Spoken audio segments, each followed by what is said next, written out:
So, Strange New Worlds, episode 3. What was it called? Ghosts of Illyria. That's the word. I've been trying to work out, or been half practicing how to pronounce Illyria for maybe 10 minutes before we I have not spelt it correct first go once. No, it's a bit too close to Alorian or Alorian, Illyrio. There's too many Y's in place of I's. Yeah, it's a bit too close, but it's a very TOS title. It's a very TOS title. Totally. What did you think of the episode? Obviously, non-spoilers first. Non-spoilers first. I liked it, and or I really liked it still. I might not have liked it as much as the last 2 episodes, but I still really liked it. How about yourself? I think I enjoyed it more than last week's episode, just because this week it was a kind of a classic Trek trope that not my favorite Trek trope, the viral outbreak, especially now. Yeah, but I do like it when Trek does a classic Trek thing. Yeah, that might be something that's rubbing up against me. I think there's 2 things that's rubbing up against me for the whole episode, and we'll talk about them as we go. But probably it being a virus episode filmed during I've got 2021. I've got a couple of words written down that definitely triggered me. They gave me shivers. Where like when they said it on screen, I was just like, yeah. Where they possibly let me find it, it was contract tracing. It was lockdown level number 5. It was all that stuff. Yep, and it was a quarantine. Bit. We are so it's maybe you're the same as I am. Coming out of COVID, and we're still in COVID, of course, but coming out of the worst parts of COVID, I don't want to see any virus lockdown media at all. No. I can live happily without that for a good while. I honestly, you'd have to give me a pretty fat stack of cash to get me to watch that show with David Tennant and what's his face on fucking Zoom calls. Like, no, thank you. So, if you like viral outbreak episodes of Star Trek, such as Naked Time in TOS. Of course, the sequel to Naked Time from TNG, The Naked Now. TNG's Genesis, the one with the devolution virus where Spock somehow evolves into an iguana. Written by people who don't understand evolution. Quite clearly have no fucking grasp of how evolution actually works. DS9's Fascination, where Luoxana Troy gives everyone horny menopause. This one's it's a horny episode. Yeah, like most of the Trek. pathogen episodes. Do.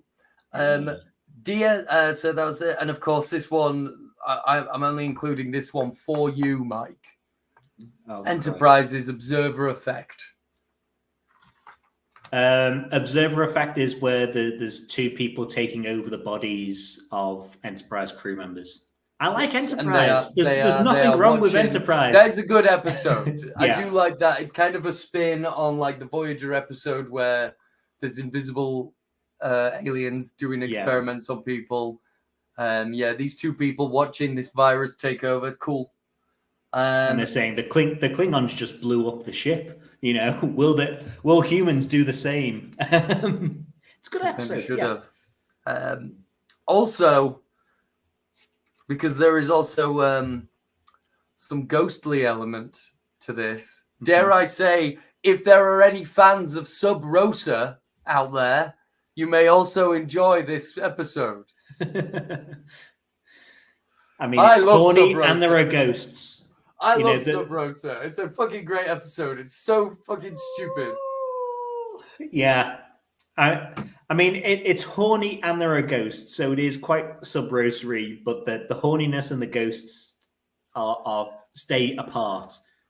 Yes, there is. It's problematic, but it's also extremely camp, and I love camp. Shall we go into spoilers then? Yeah, sure. So, unsurprisingly, we get an Una episode quite early on. Super happy. The episode opens up with Una's log. Looks like this is the kind of trope for the series going forward. Mm-hmm. Each episode is going to focus on a different character, and it's going to be their voiceover, their log leading us in. Great. Taking us through the episode, which is more than we say that we want a Trek series that is doing this, but this is probably doing it so far more than any Trek series in the past has done. Mm-hmm. When you think back to TNG, which everyone calls out for this, or DS9, they didn't have every episode it going to now it's a Sulu episode. Or now it is. Now it's a Data episode. Now it's a Kirk episode. Now it's a Riker episode. They didn't do that to that extent. We're batting 100 at the moment. We would get like as far as I recall, I think there's definitely been a Crusher, a Data, a Worf, but definitely. What did you think of Una before this episode? Before we get into it. Honestly, nothing. Just because we know so very little about Una. The most that I would say is just like Sandra Romaine's wonderful. Rebecca, isn't it? Rebecca Romaine, yes. Yeah. Which one's Sandra Romaine?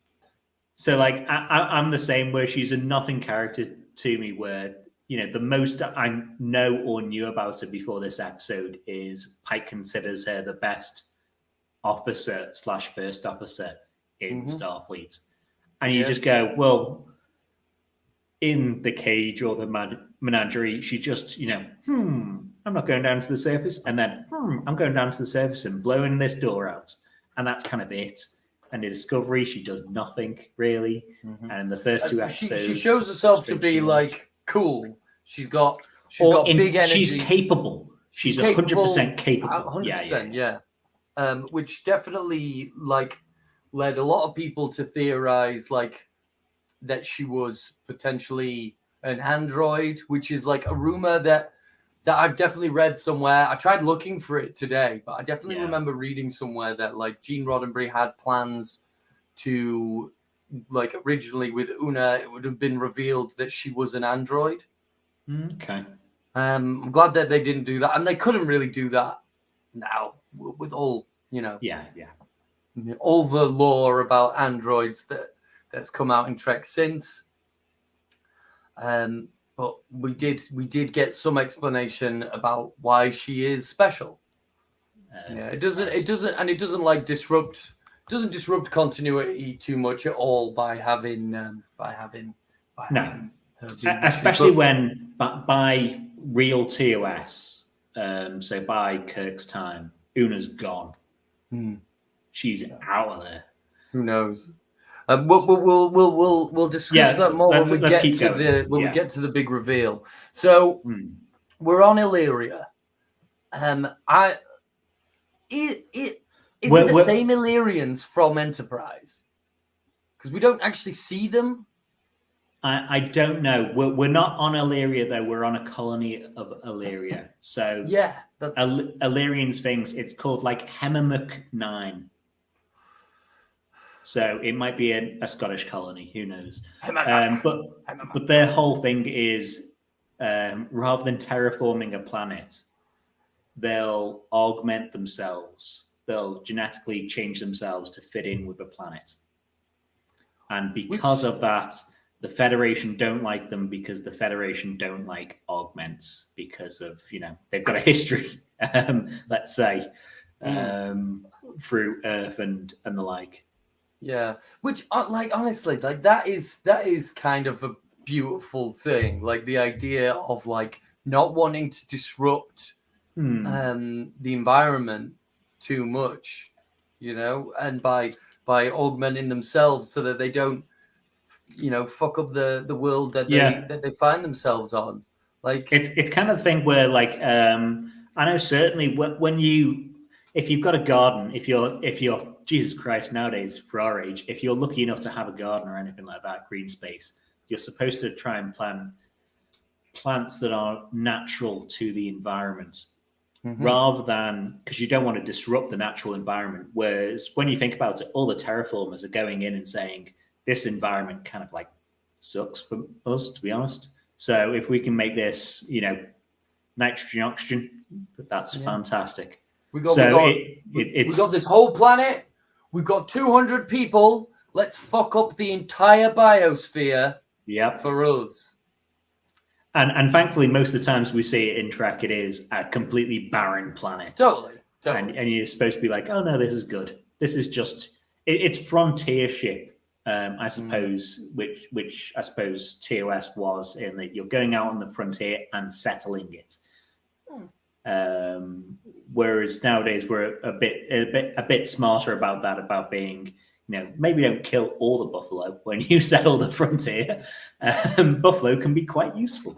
Maybe don't displace the entire native population. Yeah, how about that? Like Pike mentions that it's funny that the Federation still has a lot of hang-ups about genetic engineering. And I'm like, it is funny, isn't it? That is weird, right? To some degree, yeah. I 100% agree with genetic engineering for curing diseases and whatever. So when Pike and Una are having this discussion, we get a little bit of like, I don't know if foreshadowing is the right word, but we do get a little hint to something that comes up later in the episode. Una says, Pike's like, you're he says that she's particularly like invested in the Illyrians getting Starfleet or getting into the Federation. She's like, I just don't like loose ends, and like I've just got loose ends ? Written in my notes. Like, what does that mean? Pike kind of gives her that similar face. Like, what does she mean by loose ends? Like, well, to still not spoil, the reveal of the episode, I suppose, until we get to it. This is a colony of Illyrians that must have gone to Illyrians. Sorry, Illyrians is Guinan. Yeah. How about making species names different? There are plenty of syllables connected that we don't use. How about choosing one of them? But this is a colony ship or colony of Illyrians that have gone to a planet and then disappeared for no 100% secured reason. So that's what the Enterprise is doing. They're trying to find out kind of like why they died off, why they disappeared, why they did anything like that. So not to spoil stuff going on later, but the loose end is there's a colony of these people who have died. Let's try and find out why the hell that happened. Yeah. And like, that's definitely another Star Trek playlist idea I need to write down somewhere. What happened to the colonists? Yeah. So we're then treated. This episode really is just a treasure trove of tropes, because we then get a red shirt poking around dangerous chemicals. Not advised. Not in that red shirt, mate. But somehow he's still less of an idiot than the Naked Time guy.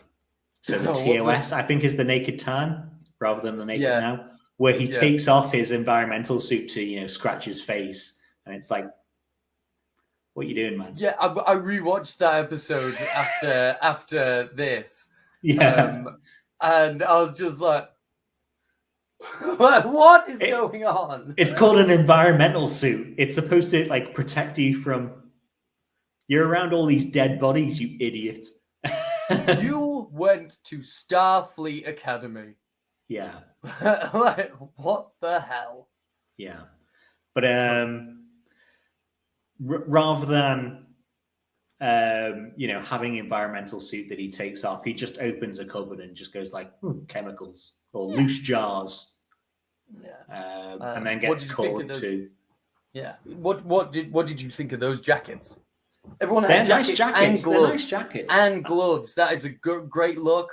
So much in Discovery and in this, there is so much like biker like look.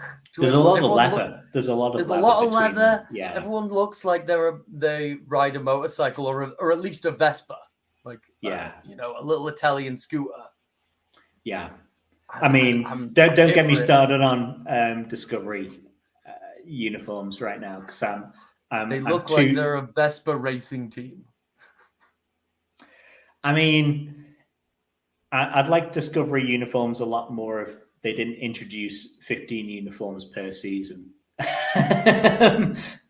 and that's all I'll say on Discovery uniforms right now, because I'm as people know, I'm uniform deep and uniform mad right now.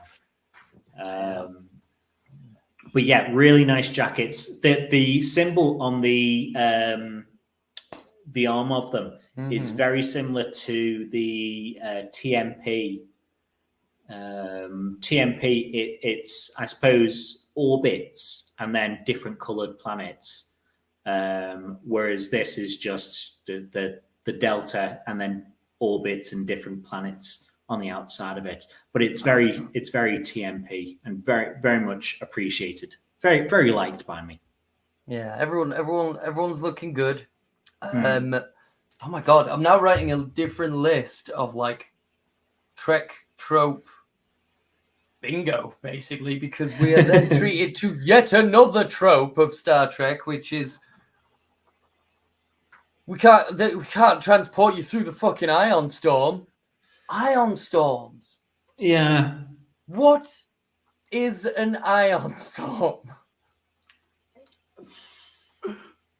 So presumably, I did research for this discussion, but I didn't do research on ion storms. Presumably, it is a storm that either breaks down ions or is full of ions. Either way, it is deadly to people and bad for ships. Bad for transporters. Can't be transporting them ions, or can't be transporting without ions. Yeah.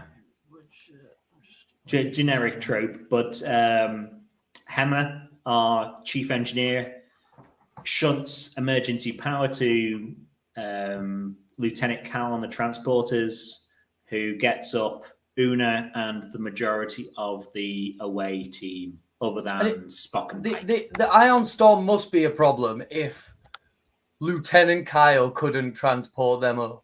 Like if that guy transported stuff into people's eye. If he can't transport them up, then I'm guessing the ion storm must be a serious issue. He's the O'Brien of his time, really. He's the transporter whiz. I really love that guy, and I noticed that his uniform, the black things on the side go all the way. He's wearing overalls. Yeah, again, well, I mean the original TOS transporter was. The transporter crew was just overalls. It was a red overall over either red or black, depending on the episode, just t-shirts.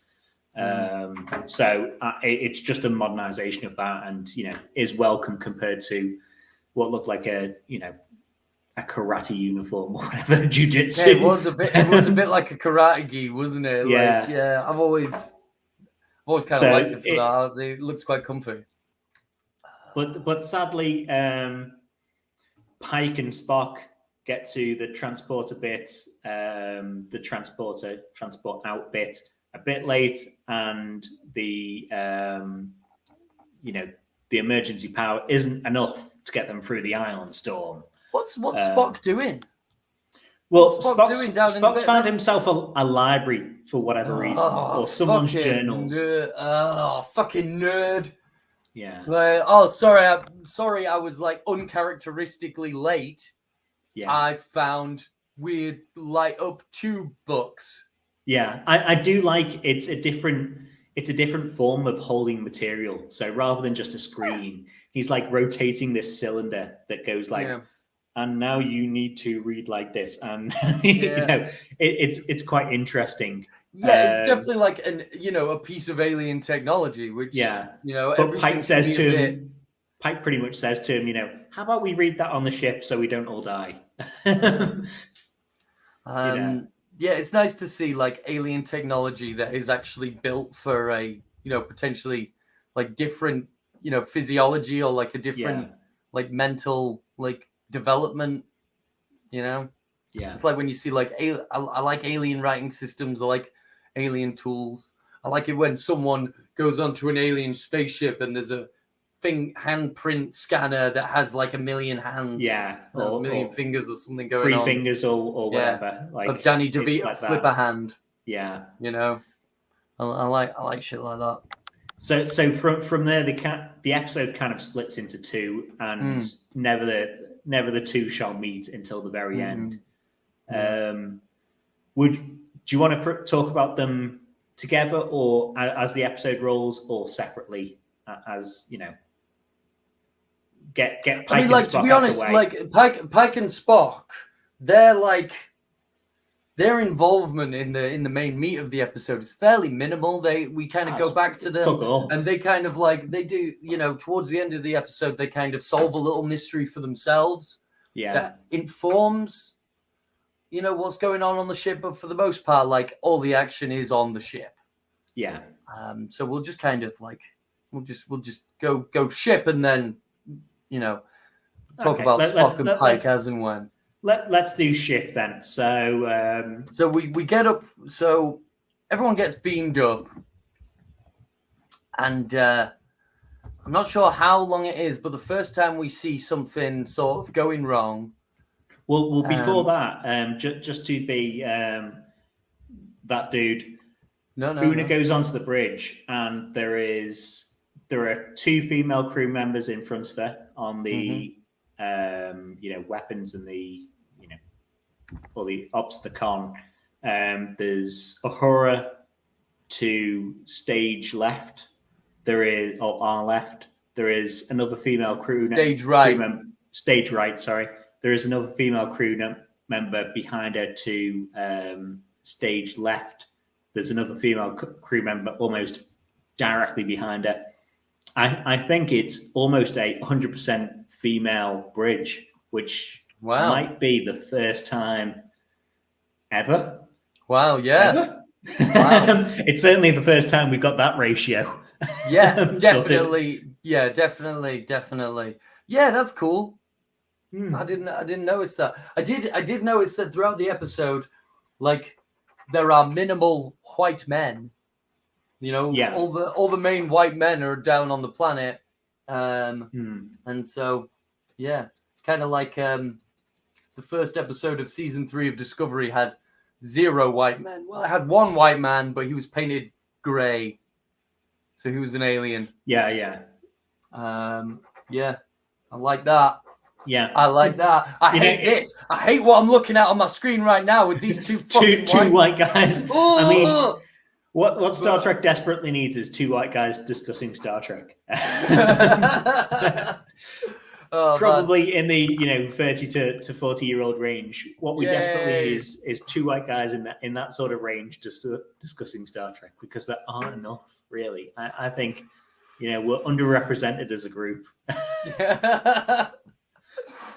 Yeah. So it's a she does have this moment of like makes a shipwide statement and has a deep breath.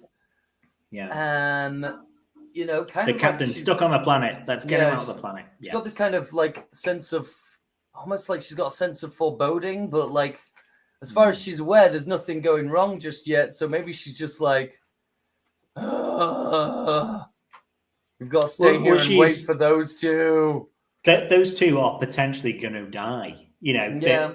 She said on the planet to Pike, the shelters here are inadequate, or they're incredibly old and probably unable to withstand the storm. And to be fair, Pike and Spock run to a room with a glass window, so they're fucking idiots. So she knows these guys can't survive without a bit of hand-holding anyway. Yeah. Through an ion storm. So, she kind of needs to be, get them out before they kill themselves, just naturally. Before they trip over a stick and end up, shooting one another. But then things go wrong, as you were saying. Yeah, things start to go wrong. We get a nice little cameo from Hawkeye. Oh yeah, like that. Ortega. Ortega's mohawk is. She's very minimally in this episode. Most of the people outside of the ones we'll talk about properly are very minimally in this episode. Like Uhura's in it for 2 minutes. Ortega's is in it for 30 seconds, which does make me think they're going to get a full episode themselves later on. Yeah, I would imagine so. Ortega's is Tom Paris. So no, don't tar her with that brush. She's got Tom Paris vibes. There's nothing wrong with Tom Paris. There's plenty wrong with Tom. There's a lot wrong with Tom Paris's behavior, but inside he means well. He has ADHD. You're not supposed to. You should diagnose people. Like one thing I know about having various mental health issues, and being around lots of people with various mental health issues, you shouldn't diagnose people, but it's okay to diagnose fictional people and people that have been long dead. Okay. And Tom Paris definitely has ADHD. I really don't like Tom Paris. I did the rewatch of Voyager late last year. I hate him. His winging moment. Yeah, he has his. He's the worst. His wife is like, oh, honeymoon, and he's like, I fucked over the honeymoon for a race, and she's like, okay, our quarters, I'll buy you a TV, and he's just like, I'm gonna sit all evening in front of this TV and ignore you. Everything he does, it's just like not for B'Elanna at all. I hate him. He's the worst character in that fucking show. Yeah, he definitely has his moments. So Ensign Lance is horny for light. He's super horny for light. He smashes the fuck out of that light. Yeah. He sees like it was a great shot. Light behind a thing.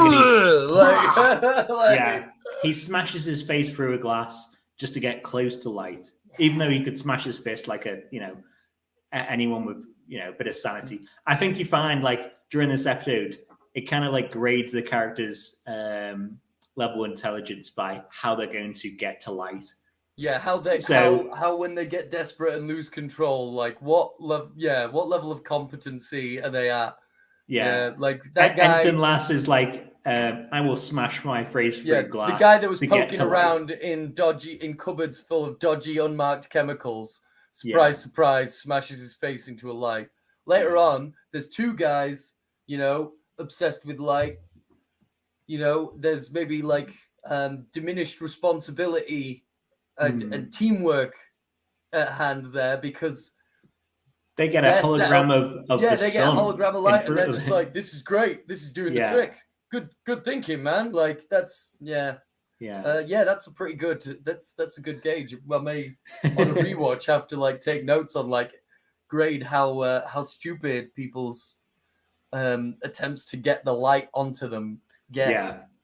From Ensign Lance getting horny for light, we go to Una, who starts getting horny for light, who is just ooh, bulb. She does. She goes, ooh, bulb, turn up the things, and then she rips a shirt, which again, viral outbreak episode.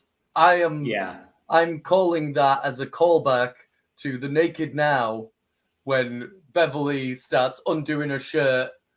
More than that, I've got in mind, like, it is how she rips her shirt. So it is like here is like how Kirk rips his shirt every single time that he rips his shirt. Yeah. Just to show his chest.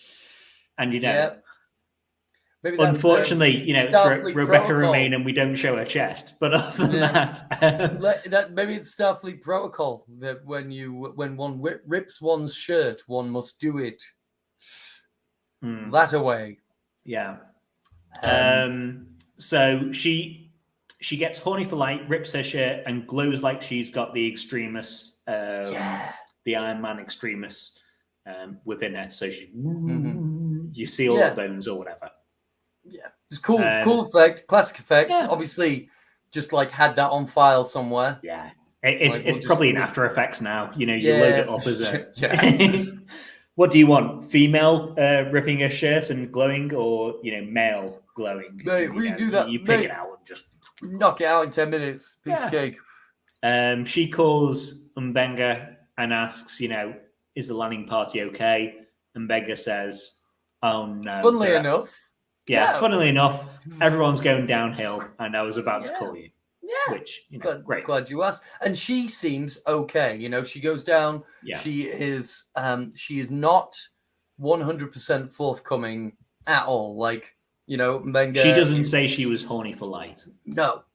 Did you think when you were watching it, so I don't know how many times you watched it, did you think first time watching that she was just hiding that she was still horny for light? Yes, I did. I think that she was. I thought like at first I thought that she was just like keeping it in, and that she was thinking that I need to fix this. Even if I'm horny for light, I'll fight through it. Because Mbenga was horny for light, and he managed to keep a handle on it. Yeah. Again, like talking about competency levels, like Mbenga, he knows what he's doing. He's well, to a degree. We'll get to it in a bit, but he can handle being horny for light. Yeah, there's definitely some ethical questions being called. I don't know what. We'll get to it. Well, we'll get to it. She goes down to engineering. She has a conversation with Hema, who is like, we've had him for a couple of episodes now. Hema is a douche. Hema's overly confident in himself. Yes, overly confident in himself. He's a bit of a douchebag. Yeah. But in that kind of like, oh, Hema. But yeah, he definitely reminds me of a few chefs that I've worked with. He's a bit of a douche, but he's pretty much saying, no, we've just got new transporters when we were refitted 2.5 episodes ago. There's no chance of any bacteria or viruses getting through. Boosting the power wouldn't have affected it. It's not going to do anything. It's not the transporter. And like she's like, well, you need to do a diagnostic. And he's like, I will run a level 5 diagnostic. And I'm like, ooh, fancy. Yeah. Level 5 diagnostic. And he's like, but it will take all night. And he's like, like he's being adamant that it's not the transporter, and he is right to an extent. He's correct in a way. He's mostly right. But like, what else could it be? And so he's very much just like, fine. Yeah. So and then we get like a cool. I believe we go right into a cool little conversation with La'an, where we get some nice exposition with La'an, where we kind of confirm some things that we've had some suspicions of. She says I did not think that the La'an augment bit was going to come. Maybe not. Maybe I thought it was going to come this early, but I didn't think it was going to be detached to a La'an episode. So we find out that La'an is an ancestor of Khan. Descendant. Khan is her ancestor. Yeah. Khan is her ancestor. She's a descendant, which I don't know if that means that she's still an augment or if she's so diluted an augment that it doesn't really matter anymore. Who knows? I don't know. But yeah, it's definitely it's an interesting sort of addition to the lore of Khan Noonien Singh. Like, I don't think we've ever kind of even thought about it. Whether or not Khan had children, but of course he did. Yeah, like of course he did. He was fucked around between the TOS episode, whatever it was called, Space Seed, and Wrath of Khan, because all those people in Wrath of Khan are maybe 20 years old. Yeah, they couldn't have been his crew. Yeah. They couldn't have all been his fucking crew at all. Yeah, there's a couple of them had to have been his kids. And he was a fucking tyrant god emperor on Earth. Of course you fuck around. I mean, 5% of Earth's population are descendants of Genghis Khan. Like, I would imagine there's thousands of Khan's descendants out there in the universe. Now that I've thought about it. Yeah. I do wonder if, because there's no confirmation in this episode, of course, but if she is slightly stronger than a normal human because she has some Khan DNA or whatever, even if it is very diluted by 250 odd years, because that, I suppose that would make sense if she did, but we don't really cover it in this episode, so fine. But suddenly La'an gets horny for light as well. She gets horny for light, which shows it's not just the landing party that's horny for light. It is a contagion that's spreading. It's an outbreak, baby. Classic Trek. Una's back in sickbay with La'an, and there we get some terms that we're all too familiar with. Contact tracing. Lockdown level number 5. Oh, flashbacks. Confined to quarters. Oh, flashbacks. Why? No. Yeah. I'm quite glad that in the virus episode, like, it's mostly just terminology that we get, and not like full on, like, the whole episode isn't everyone just stuck in their quarters on fucking Zoom to one another. That and for the most part, even the people who are still horny for light stay in their quarters. Yeah. There's not a whole thing about, these people who are horny for light, or, they've got less mental capability, go out and walk the corridors looking for light. Yeah, they're refusing to fucking there's none of that quarantined. shit, thankfully. Yeah, that's good. That's good. But there's definitely a metaphor there for, like, people, when they lose control, acting in extreme manners, acting in an extreme manner. Yeah. When control is taken away from them. We had it by various restrictions. They had it by losing their minds. Yeah. And if we skip anything on the planet, then we're onto Uhura, who wakes up in her, because she's still a cadet. She's sharing a room with 3 other people. She's in a room with 4. She opens the door on her bunk, and there are people just worshipping the sun, like it's sunshine. Like it's the sun, the sun, and they are like proto-humans. Like it's the film Sunshine. They're all standing in the sunroom, just burning their fucking faces off. Yeah, and she shuts it off, and they're all like mad. They're all like, why the fuck did you turn the sun off? Jesus. Yeah. I get it. She said, "What are y'all doing?" And that just hit my ear. Like I said, my family's from the American South. Everyone says y'all. What are y'all doing? Y'all. And if it's you, y'all. And then if it's like 3, 4 or more, it's all y'all. Yeah. I'm trying to pass that through. Uhura was talking to American origin. Yeah, I'm guessing. Because I don't think Nairobi or was it Nairobi that she was from? I don't think y'all is a word that they use heavily. Yeah. Like she's like, "What are y'all doing?" And then what she puts are y'all like a piece doing? Of wheat in her. Yeah. Puts a piece of wheat in her fucking bed. Puts a straw hat on. What are y'all doing? Yeah. But they get those crew members down to sickbay as well, and Una's there and saying, why were they affected but Uhura wasn't? And I like that I like how she very coyly just goes and sits down next to her, and she's like, "What are you doing right now? What are you doing?" Yeah, and goes to Uhura's bunk and lies down and rolls around and does all this. Yeah, she does she goes full Will Graham. She goes full Will Graham in Hannibal, and she gets into the mind of Uhura and tries to figure out what's different. She closes the thing and she's like, okay. She's like, yeah, but I have the lights turned off. Yeah. Ping. This is my design. Have you watched Hannibal? I have watched Hannibal, of course. This is my design. God, that light looks creepy. This is my design. There we go. I'm sorry. You need to do the, it puts lotion on the skin, or it gets again. Puts the lotion on the skin. I'll do the dance routine on camera one day. Goodbye, horses.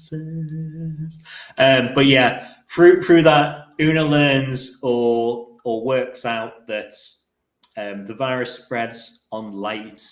So somehow, and who particularly cares about the science about it? I imagine there's probably one or two people that will complain about the science, but the virus itself spreads through light.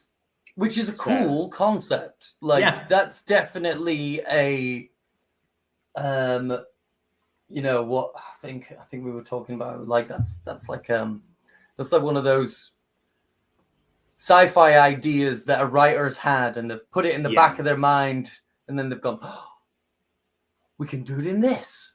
It's a cool and kind of unique concept. Maybe it doesn't make 100% sense when it comes to the spreading of or how the virus or bacteria or whatever attaches itself to light, but it does make sense when it comes to when people get infected, they head towards light so they can infect other people. That's how viruses work. It presents in such a way that it can spread. It's like sneezing when you have like a normal virus. That's how it forces you to sneeze, which makes more particles of whatever, which infects more people. That's how it works. And for these, yes, we know, Mike. We all know. We all know. Everyone on the planet knows how fucking viruses spread now. Oh no! But for this sci-fi virus, they get so horny for light that they get into light places where it then spreads to more people. So that's kind of what we learned from that. So Uhura is in total darkness. So the virus doesn't get to her. Is she now infected? Now that when she leaves her bed, she's now infected, or has the darkness purged her? From my reading of it, and not necessarily correct, I think that the second that she left her bed and saw the sun and saw the people in front of the sun, that she's infected. So not necessarily before it, because they weren't developing antibodies for it, were they? So she wouldn't have been able to purge it from a system. No. So yeah, okay, I get that. That now. was my reading of it, and I'm taking it on board. I am taking it on board. That's what happened. So during that scene where we get the explanation of light is the transferal mechanism of this, we get Hemmer coming into sickbay and going over to the transporter and saying, let me check out this transporter.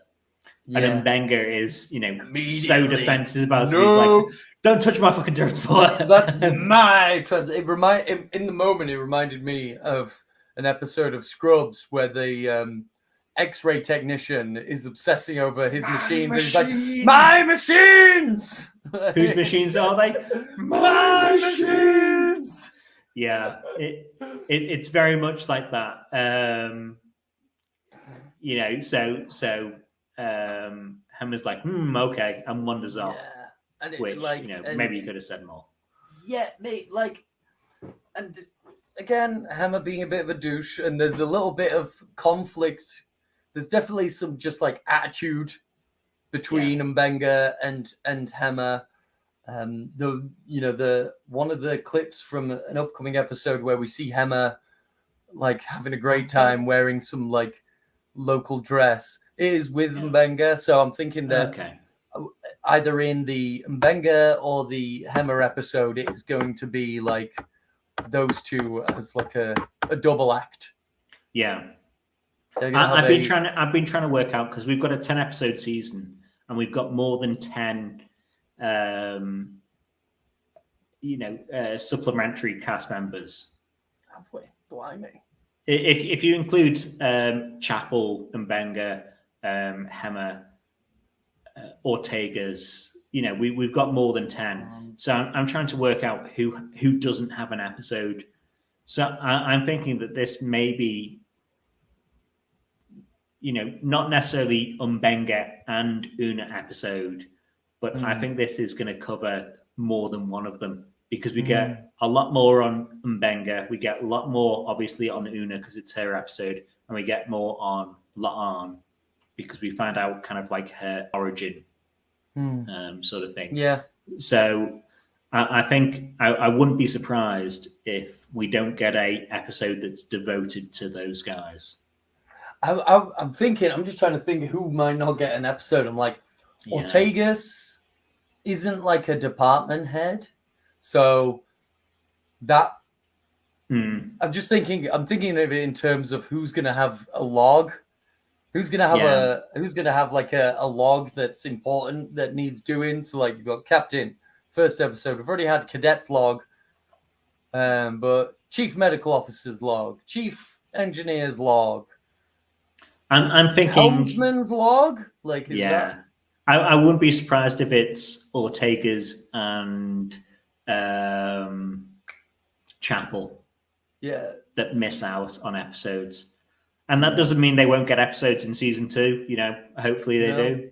But it's just a function of we've got 10 episodes to tell 12 stories, kind of, and maybe you want to circle back to Pike at some point and give him an extra episode. Yeah, that'll probably be what bookends the season. Like the last episode will probably be Captain's log. Yeah. Ortega's is wearing a red shirt. Maybe Ortega's doesn't get a log because Ortega's dies. I hope not. I mean, she's a good and fine character. Hopefully she survives through. I know people don't like her haircut, but or the faces that she pulls, and it's it's the future. Who cares? The faces that she pulls. I've not heard that one. That I've heard, because I avoid. Oh, what, they don't like this? They think that she's the grinner, that she goes like. I take offense to that. Offense to that. I'm a grinner. Yeah. I don't particularly care. For the most of the grinning that she does, it's in the background. And if she's the realest person, she's on the bridge kind of thing, where all these people having like very straight, no emotion reactions. Especially Spock and Una. If we have one person that balances that out somewhat, it's probably going to be Ortega's and to a second degree Uhura. Because new on the ship and is more emotion in how they act. So I don't mind too much on that sort of stuff. You can't have everyone in there like lockdown and no emotion and very military. Even though Stuffley is in the military. Yeah. Well, then what is it? Well, it's a military to me, but it's fine. So from there, do we go to Una trying to contact Hemmer? Yeah. And we get Una's full name. Is that the first time we get Una's full name? Una Chin Riley. Don't believe so. I think it was in Disco. If it wasn't in Disco, it was in the short treks. Right. Una Chin Riley, which is a fine enough name. It's a fine enough name. It's fine enough name, especially for a fine standing. Yeah. So we get her trying to contact Hammer and gets no response, and then goes to see him, and he's transporting a part of the core of the planet below them, just because it's so fucking molten and light. That's extreme. Again, in the rating of how smart are people when they're trying to get horny for light, Hammer's probably up there. He's so horny for light that he's transporting the lightest thing he can That's find. some out of the box thinking that he's coming up with there. Like that's, and like as well, like when she comes in and he's like, check this out. She's like, no, you'll die. And he's like, it's fine. Yeah. Like, look, earlier on in the episode, he very plainly says, I'm a genius. Yeah. And we kind of definitely see it there. Like, and his species completely, like the Einar lived under the ice for thousands of years. So anytime that they come close to any sort of light, they should start blistering. And when she knocks him out, when he falls onto the transporter pad, he's blistering all over him. Yeah, immediately. So that's, half good that they've captured that he's light is bad for these guys. Yeah. She must not have psychically telegraphed her shot. Oh, yeah. Yeah. And then when she does knock him out, and this moment that blew me the fuck away, she fucking picks him up, no fucking problem, just throws him over his shoulder. Yeah. And I was just like, okay. I was like, she didn't even do the fireman roll. You know, the thing where you roll over someone to pick them up. I was like, like a rag doll. Yeah. Yeah, like completely easy. She didn't even make a noise. I groan whenever I do any physical act. And she... Yeah. Well, I mean... At that moment, I'm like, she's a fucking android. Like, she is a fucking android. I was still thinking at this point that she's been affected by it. So she's got superhuman strength because of the infection. Just like the Lance put his head through what is presumably transparent aluminum. I was just like, she's strong now because she's got the disease, but she's working through it. She's that strong-willed. She's working through it. I was completely suckered in. Let's say. No, I thought in that minute where she's doing that slow walk. I like how she walks up to it as well. She's walking up to the transporter room and she sees fucking light shining out of it, and she's just still. Something then she knocks him out, throws him over her shoulder, and then she walks away getting shit done. Yeah. That's what I do. I knock guys out and throw them over my shoulder and carry them away. Una throwing Hammer over her shoulder. She takes him to sick bay, and that's when we get the the big reveal. She asks Mbenga if there were any antibodies in her system, and he's like no, and she's like, well, no, I mean there must be because I'm a fucking bioengineered Illyrian. She's Illyrian. She is one of the people that whose colony that they're at. And that's not necessarily that colony, but not that colony, but the people that were the people who would bioengineer themselves to fit into a colony. Yeah. And that's the reveal of what Una's deal is, which is what I've been very curious about. What is her deal? She's Illyrian. She's not an android. She's not an augment. She's from a race of people that genetically modified themselves for their environment, which is why she presents as human, because she's genetically modified herself to join Starfleet, which is predominantly human. The Illyrians, from what I recall, the Illyrians are they've got bumpy foreheads. But I don't think it was said anywhere that she engineered herself for Starfleet. I just think she was, found or picked up or whatever, decided to join Starfleet, and she, presented as human. But she did say later on in the episode that she from the second she first saw the stars, she wanted to join Starfleet. Yeah. Illyrians, they've got forehead pussies. Yep. Classic Star Trek. You glue something onto the forehead of someone. Yep. But yeah, she could have been from a colony where everyone presents as human anyway. Potentially, to be honest. So I never took anything that was said in the episode as she changed herself to be more humanoid. I just took it as she was so humanoid, that it was she could pass. She could pass, which is. Which is the analogy of the show, I think. If we go into anything, she could, quote unquote, pass as one of the good ones, a humanoid, and get through on that to the extent where her best mate that we see, Pike, doesn't know that she's a Illyrian. Which is interesting, really, because God only knows how she got picked up or added to Starfleet. But interesting. My theory is she she altered herself, and she's in disguise essentially. Oh, okay.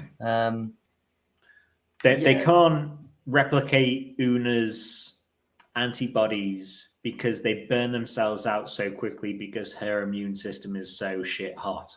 Yeah. Just so, again, by virtue, presumably by virtue of being Illyrian and being from a race who, if we, when we go back to Pike and Spock, like they seem very adaptive. Should we go back to Pike and Spock? Let's talk on Pike and Spock for a minute. Yeah, sure. Because we can finish their story in less than 5 minutes, guaranteed. We can finish the Pike and Spock story. So, I've got written down the on Spike my notes, story. I've got the Spike. Oh, Spike. My notes for them, I've just got where are the Illyrians? Oh shit, there they are. So the Illyrians have somehow turned into ghosts. Well, Spock offers 2 theories, and my reading of the episode was the second theory, which is the ghosts are the Illyrians. And it's this disease that everyone has, this virus that is going around, starts killing them all off. And Spock's like, at the same time, these other guys start showing up. So it's got to be that. And we see them flying around the room that they're in. Yeah. I don't think that's necessarily it there, because Spock says that as well as killing people off, what the virus did was attract people to light. So it's the same virus or whatever. And the Illyrians that were attracted to light, some of them wandered into the ion storm, which that was it. Changed their genetics somehow that turned them into these fucking ghosts, plasma. Very adaptive people. Like any of us would have melted? I don't know. Would have had our ions dispersed, or would have been bombarded with ions. Whatever, but who knows what an ion storm is really? Feel free to let us know. But an ion storm knows what an is ion it full of storm ions, or will break down your ions, or is who knows?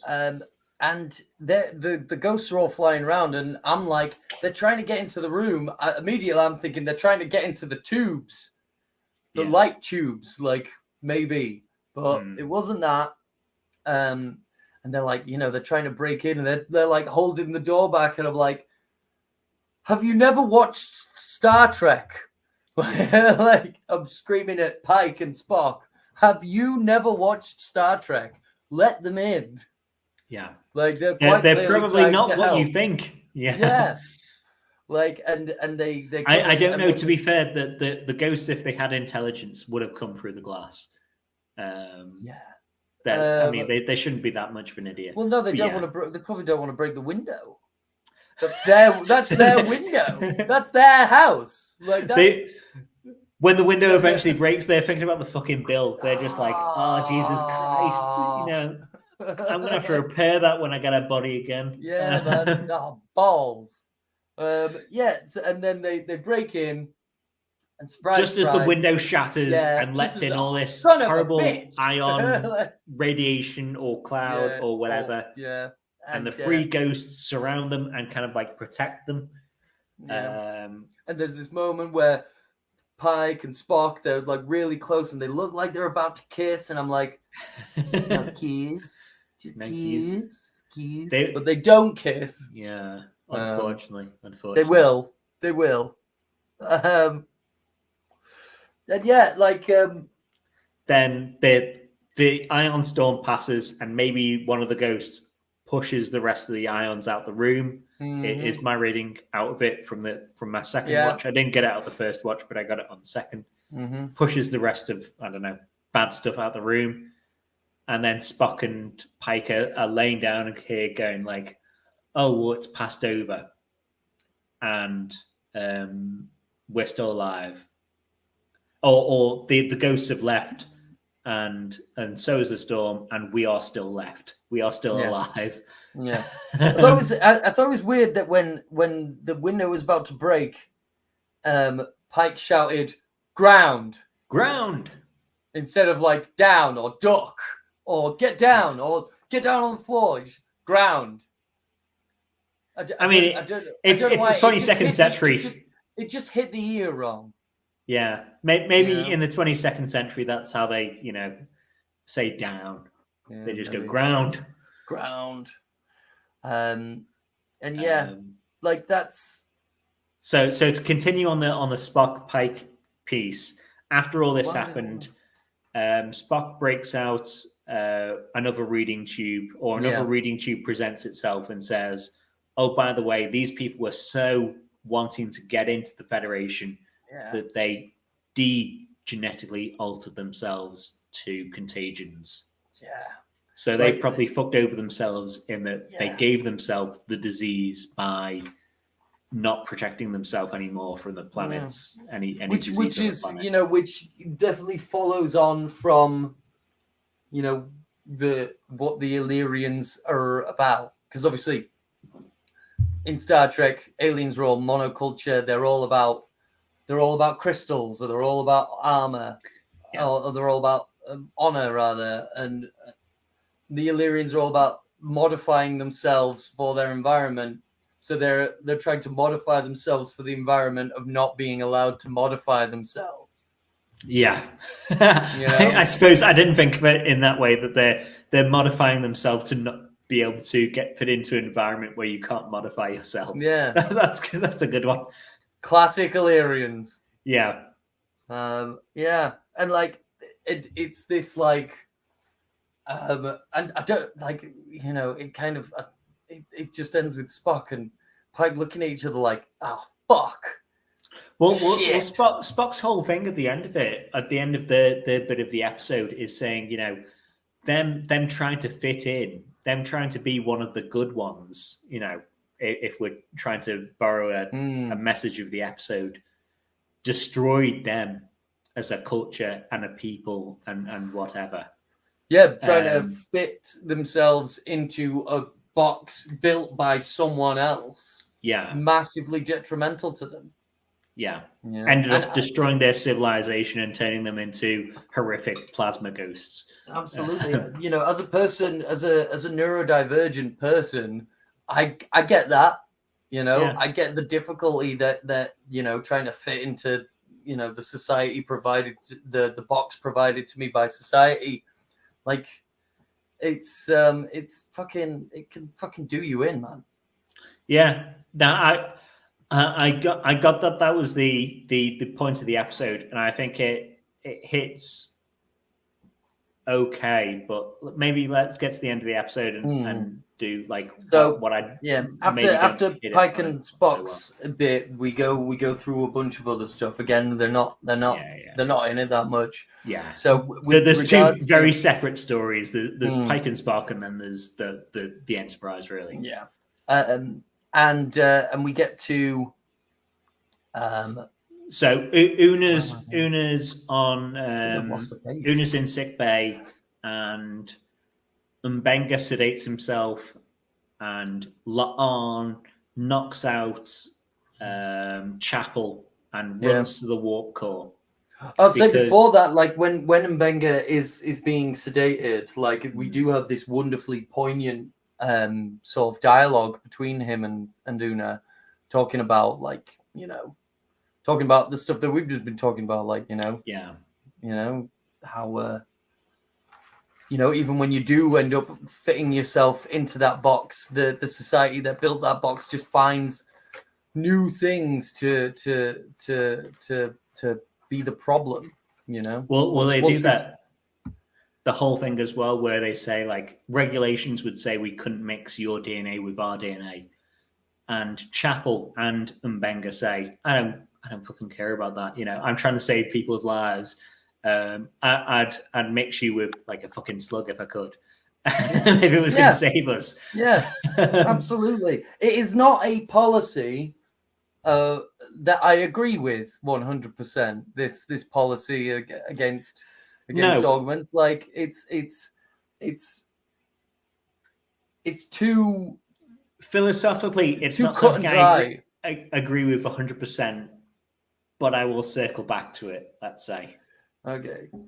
So then we're down in engineering. Lance knocked out Nurse Chapel. Yeah. Very quietly. Very quietly. Yeah.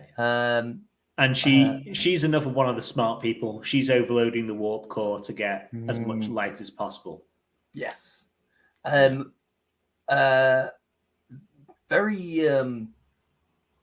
should I say extreme measure again. Yeah. Just like how can I get the outside of the box thinking, using your noodle, how can I'm gonna flood the entire ship with light.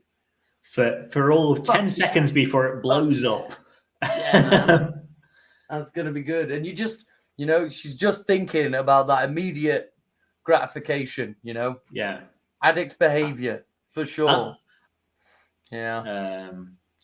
But then the Enterprise as a whole is ready to blow up. And I'm like, oh no, will the Enterprise blow up? Oh my God! Will that happen? Yeah, it didn't. It didn't. and no one in their right mind thought it would really, unless there was going to be time travel shenanigans. But unless you're they probably and Spock and you've never watched Star Trek before. Yeah, I think they probably overdid that to a degree. If they just said like it was 100% radiation in the room, but they went on like, oh, there's going to be a warp core breach in like 5, 4. So after the fight scene, we get that whole discussion between Spock and Pike, talking about, they killed themselves trying to be our friend. Yeah. Trying to be a good one, quote unquote, a good one. And we also get the Mbenga and Una bit, and I suppose Chapel, where she's saying, because I captured myself healing La'an when I healed La'an with, I think she says it's chimeric antibodies, which do exist in real life, but they don't work like that. I would imagine, if it's something like that, is it something to do with like the baby in the womb? Or? No, it is cross-species antibodies, so you can mesh. From my reading of it, because I tried to do a bit of research before we filmed this. Yeah, because that definitely sounded like some bullshit. Yeah, that was. I mean, that was them inventing bullshit, as they went, I suppose. But it's supposed to be, you can make antibody an antibody out of human DNA or human antibodies and mouse antibodies. Is my reading of the research. So I'm more than happy to be corrected on that. So from the episode that happened in front of us, of Strange New Worlds, it's an antibody gets created from La'an and Una's DNA that helps cure everyone. Okay. Which is nice. And fine. What as to be expected from Trek, usually someone in a viral outbreak episode, someone has the cure. In someone Genesis, or some cat. In Genesis, it's the Spot. cure. It's Spot. It's in Genesis, it's Spot. Spot saves the day. Yeah. And we get this. We get a really nice. We get this scene where Una is about to resign. She does the, I'm resigning from stuff, like resigning my commission. And Pike's just like, yeah, no. You're the best first officer. I'm not willing to that. And he goes to, he says he's willing to go to bat for her. He says I look forward to that conversation. Like, he's like, bring it on.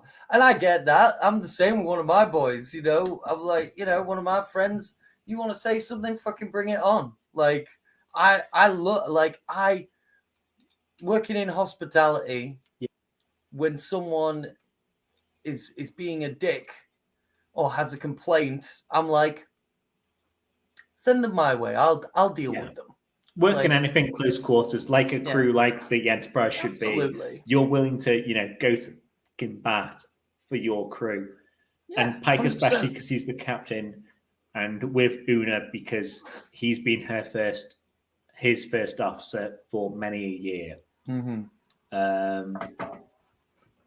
And I do wonder if the reason we don't see Una in, beyond Strange New Worlds is because once Pike wasn't there to protect her, she kind of got shit out. Maybe. So Pike's kind of like backing her up and saying, no, best first officer in the fleet, you try and get rid of her, you get rid of me. Yeah. And he gets put in a, wheelchair with, the iron sides. He gets the melty face. Yeah. And suddenly, how are you going to defend your first officer when you can only say yes, no? Yeah. You need to be asked yes or no questions. Yeah. So that does make me wonder, like, if that's what happens to Una. Potentially. Yeah. Or, potentially something even more tragic. Who knows?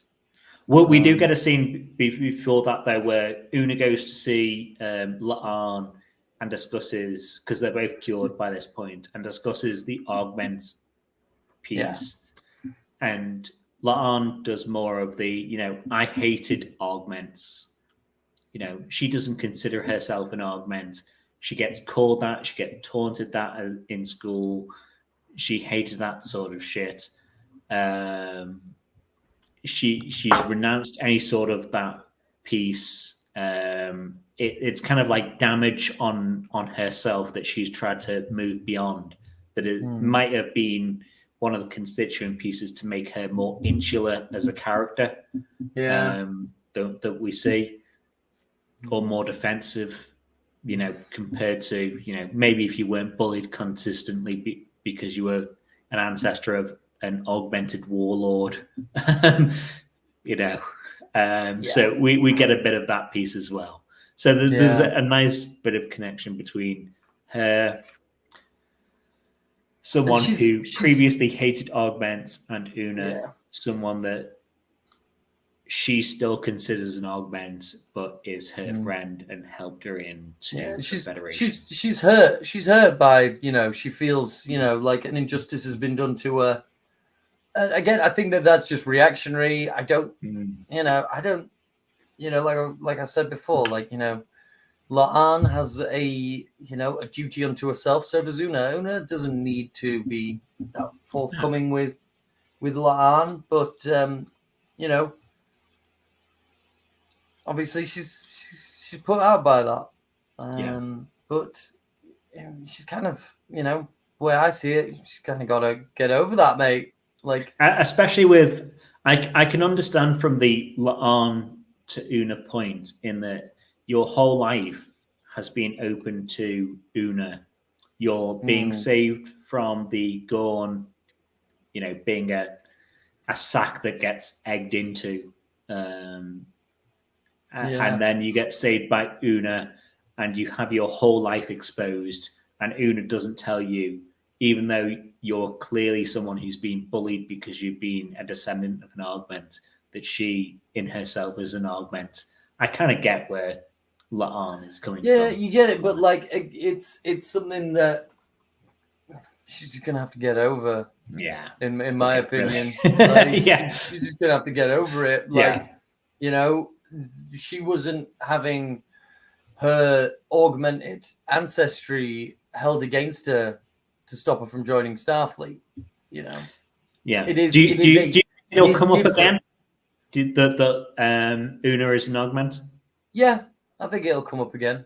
I mean, is she an augment? She calls her an augment, but like she's genetically some. Oh God, she's of a species that has superior strength and superior antibodies, at least. Yeah, I mean, I think it'll definitely come up again, and there'll definitely be some. I wonder if there's going to be some some tension between La'an and Una going forward now.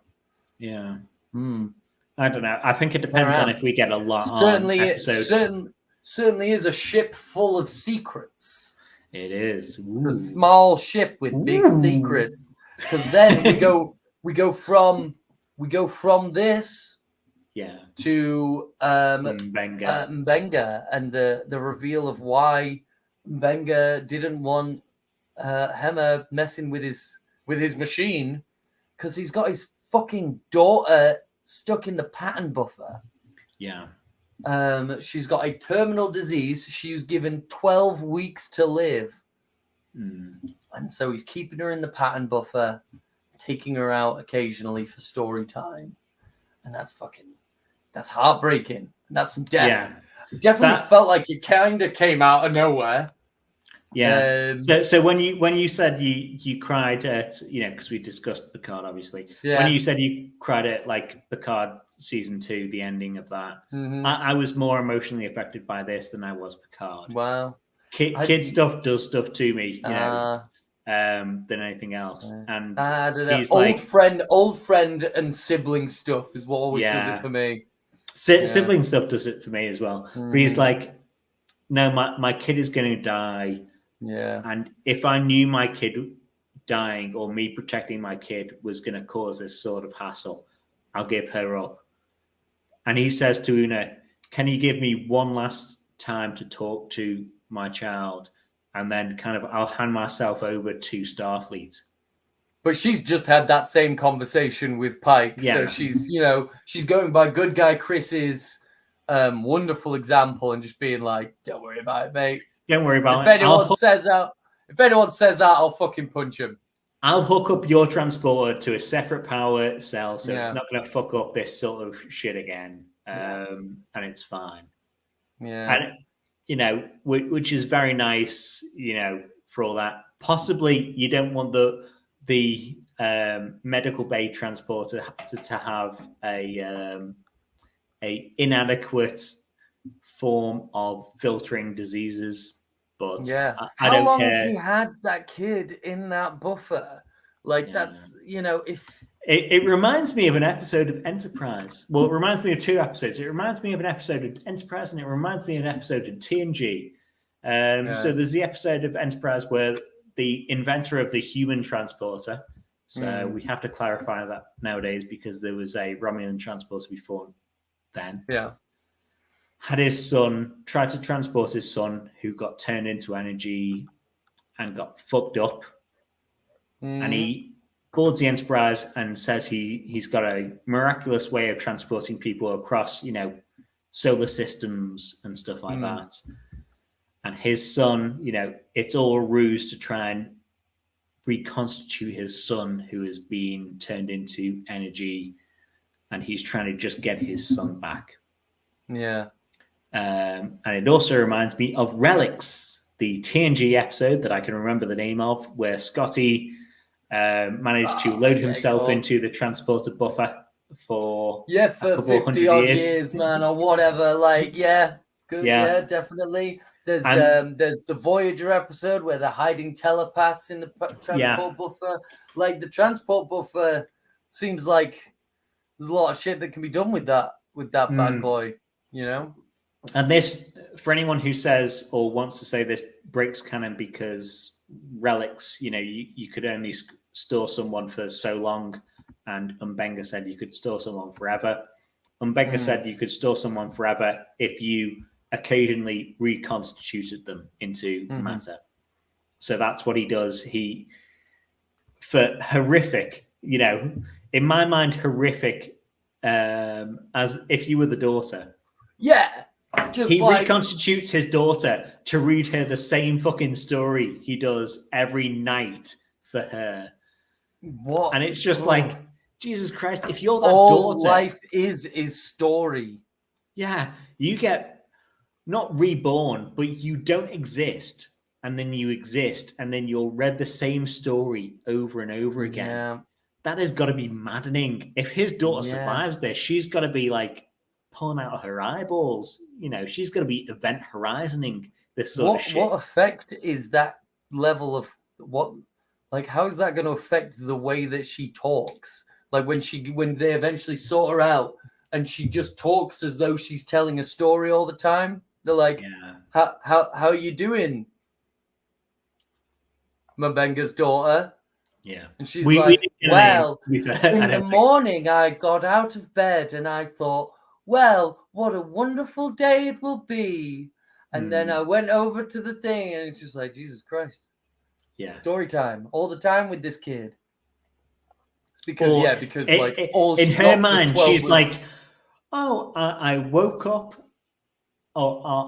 I believed my dad was reading me this story, and then I disappeared for 5 years, and I didn't exist, so I can't remember that. Yeah. And then I was suddenly awake again, and my dad was reading me the same story, and I didn't exist for a couple of years again, apparently. And then my dad was reading me the same story. You've got to be, I rewatch a lot of shit. I don't rewatch shit to that degree. That's got to be over and over and over. That's got to be crazy, Mbenga, you should try and download some different stories, please, for your daughter's sake, if no one else.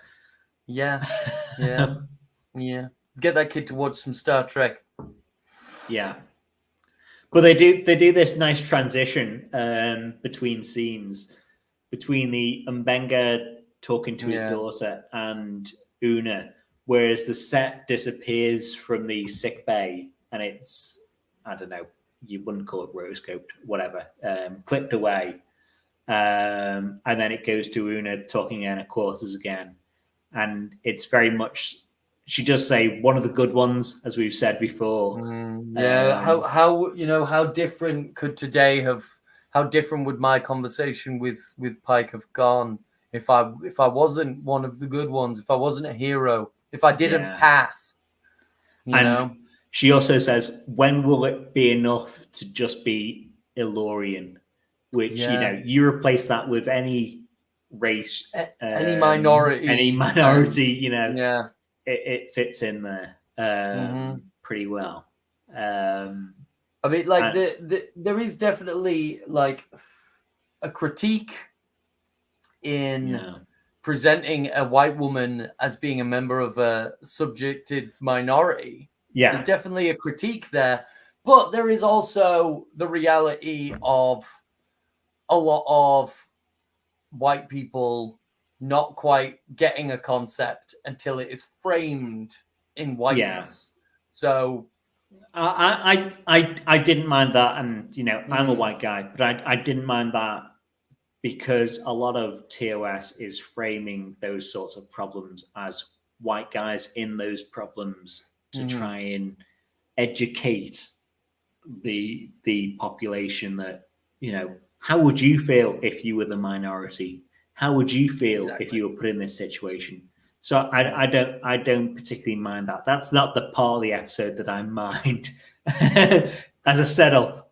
So one more thing about the episode, and then we'll get into this thing that you've been hinting at. Yeah. The part of the episode that I mind. When Una finishes her log, and she goes, "Computer," and there's a long pause, and I'm just like, "Delete log entry." Yeah. And she does. Fucking pale moonlight, baby. Yeah, that is DS9 in a hole. Yeah, I love that. I was like, yes, classic. Another callback to a great bit of Trek. Yeah. Delete that last entry. I loved, and then ending the episode on that. Classic. Yeah. One of my criticisms for the episode is that we're told that throughout Trek as a whole, that augmenting yourself is bad to some degree, and not for the reasons the Illyrians are augmenting themselves. Illyrians. Fucking hell. Illyrians. Too many I's and Y's. That's what I was saying. It's too many I's and Y's. Hold on. I'll make a note. I will make a note. Illyrians. Spell it phonetically. Yeah. The reason they're augmenting themselves is different to the reason that Khan was an augment. But I don't think it fits particularly well for me, or it wasn't highlighted enough or buttoned enough that the augments of her race were different to the augments of humans. Whereas, because we see her, throw hammer across her shoulder. So all the augments that we know are human augments are all super strength. She's super strength. So are Klingons. So is Data. So, there's the episode Measure of Man where, Picard is like, many species are possessed of mega strength. Yes. Good quoting. I'm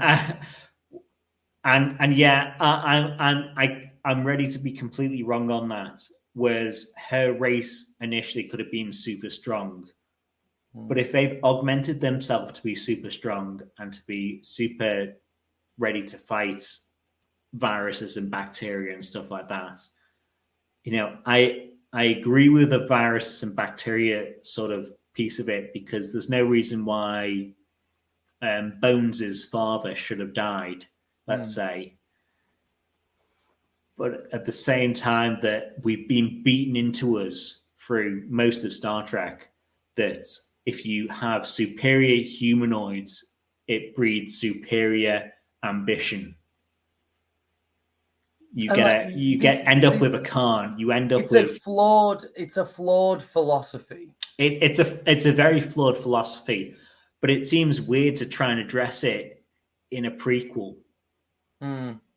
Because we know after this, so we've had before this Enterprise and the Augment story where Brent Spiner is playing, I don't know, one of his Brent Spiner characters who's trying to make augments and augment humans and trying to defeat viruses and make humans be happier and more intelligent and stuff like that. And we shoot that down as like, that's a no. Please don't do this. And then we skip forward to TOS and they're still like, no, please don't do this. And then we skip forward to, is it next in TNG or Voyager? But it's like, please, or DS9. But DS9 is still like, please don't do this. And then we've got this weird encapsulation now of Strange New Worlds where it's like, okay, the show is agreeing that you maybe can do this if you're only doing it to fight viruses, which I agree with. But this is the thing. Like that's why I think it's flawed. Like that, it's presented in all of Trek a certain way, and then but this is all pre-internet Trek where people haven't been on discussion boards discussing the issue. Because like the way I see it, Trek is all about embracing people for their differences. What makes you different is what makes you special. Fucking Una having super strength was very handy that day. Bashir having superior, having genetically engineered brain whatevers. He saves countless lives. The blanket statement of saying, superior genetics breeds superiority complex. It's too cut and dry, like blanket statement. There's not enough. It's not enough nuance for that kind of policy, and it's not enough nuance for Star Trek. Like Star Trek is all about nuance, and like that is very much like the kind of conversation that I think that Trek should have been having around genetic augmentation the whole time. Well, certainly from later TNG to DS9, I think that's the conversation where there's potentially nuance in it, and we see that with Bashir. But before that, there's no nuance in it, and it is as I was saying before, you should kind of like struggle for the parts that you want to achieve, whereas potentially genetically augmenting yourself isn't the way to go. And even Bashir doesn't agree with genetic augmentation. He's just, he's just a byproduct of that. Yeah, he doesn't, and that's fair enough. He was, for all intents and purposes, experimented on as a child. He's right. He had no choice right. on that. Yeah, he's right to be irked by that. But if cybernetic augmentations are allowed, is a cybernetic augmentations allowed because it comes from by virtue of struggling? Is well, how much do we hit on cybernetic augmentation in Trek other than the Borg? Disco. We have well, Kaylee, we've got Kaylee with the eye thing, and then we've got the cyborg lady, Arium. Is that okay? Is it okay for her to have vastly superior mental capabilities because she got blown up?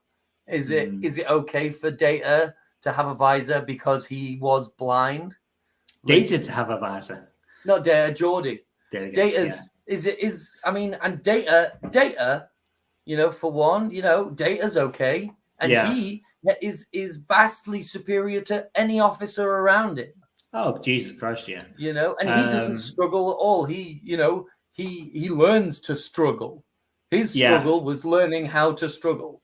And I think they've almost sidestepped it in this episode. Is the Illyrians aren't humans. So where they've augmented themselves, they've kind of got a pass on that compared to humans that have augmented themselves. Whereas I think in if you try to tell this story where Una was part of a colony of humans that augmented themselves, it wouldn't work anywhere near as well, because it isn't accepting, a race of other. It is accepting, a race that has tried to make themselves superior. So it moves from the episode, core of trying to realize the benefits of being in a mix of different people and not saying that you need to fit in. If it was a race of human offshoots that have augmented themselves, I don't think that works anywhere near as well. So thankfully they've gone for a different species. It's very Trek, because often the conflict that comes in Trek is because of those differences between two different peoples. So it definitely, Una definitely had to be a genetically augmented alien. I'm just thinking, like, maybe the policy should just be no genetically augmented humans. Because I can believe that if a human has genetic superiority, it would breed a superiority complex. I can believe Maybe that. it's this weird thing because humans are treated very specially in Star Trek, as they are, they've got the they can have the logic of Vulcans, they can have the aggression of Klingons, they can have the all this. They're kind of the mix of races, and they can be anyone and talk to anyone. Whereas if they augment themselves, they really fuck up. But if any other race augments themselves, they kind of like don't go that bad. Because we know Klingons are from TOS on are kind of augments anyway. So they must not fuck themselves up too much. Jesus Christ knows. But it seems like a weird thing for me to cover, where you're just like, oh no, augments aren't, you should be accepting of augments as well. And it would have been, I don't know, I think it would have fit better for me if it was just that race. I don't know. I don't know what I don't know what my issue with it. To me, the message that message of like Pike says at the start of the episode, this is weird that the Federation still has a problem with this. And yeah, it is weird. Like those kinds of restrictions, you're only restricting yourself. By putting those kinds of restrictions on other people. But my issue with the restrictions on ourselves, I suppose, is restrictions. We know these restrictions on ourselves last at least to DS9. Yeah, and we're still in a prequel area. This is what I think. It's I would like to. What we are seeing throughout all of Trek is we're just hearing policy being regurgitated. And we're hearing policy being regurgitated from, officials. Yeah. And we aren't hearing what the people think on the subject. In the episode, O'Brien, the Star Trek's everyman, he's not bothered. He's not bothered. He's not bothered about fucking Bashir's augmentations. No. Mbenga's not bothered about Una's augmentations. Chris isn't bothered by it. Chris Chapel. Chris, my friend Chris. You've already shown that you're already making wedding arrangements now. Oh mate, I love him. I get that, and I get Trek is the outsiders show, so like every Trek has an outsider, at least one outsider. So you've got Spock, then you've got Data, and you've got Worf, then you've got Chakotay, or you've got Odo, or Garrick. It's an outsider show, but Una as an augment is a weird outsider to me, because we know Trek as a whole doesn't facilitate augments in the future. Yeah. So that's what I was saying. Maybe I was hinting up front. Maybe the reason we don't see Una in the future is because the second Pike gets put in a box. It's like, well, Starfleet's going like, well, you don't have anyone to defend you anymore. I tell you what we'll do, Una, we will get rid of you because we can. I'm sorry, but augmented. It says here. It says here in this one 3-lined paragraph that deals with the subject of augments. No augments, and that's it. General Order 9. Yeah. No augments. Full stop. Across the board. No nuance. Yeah. And it does feel very weird for me to be like, because I think there probably should be augments in Star Trek as a whole. But at the same time, I'm like, oh, it doesn't really fit as much. So I'm more than willing to say, like, I'm being a stick in the mud with that sort of stuff. See, I'm the kind of person where, like, like me personally, augment the fuck out of me. Like, I've got fucking eczema and asthma and a bad back and carpal tunnel and fucking, and, you know, neurodivergencies. Fucking shoot me up full of shit. Like, do it.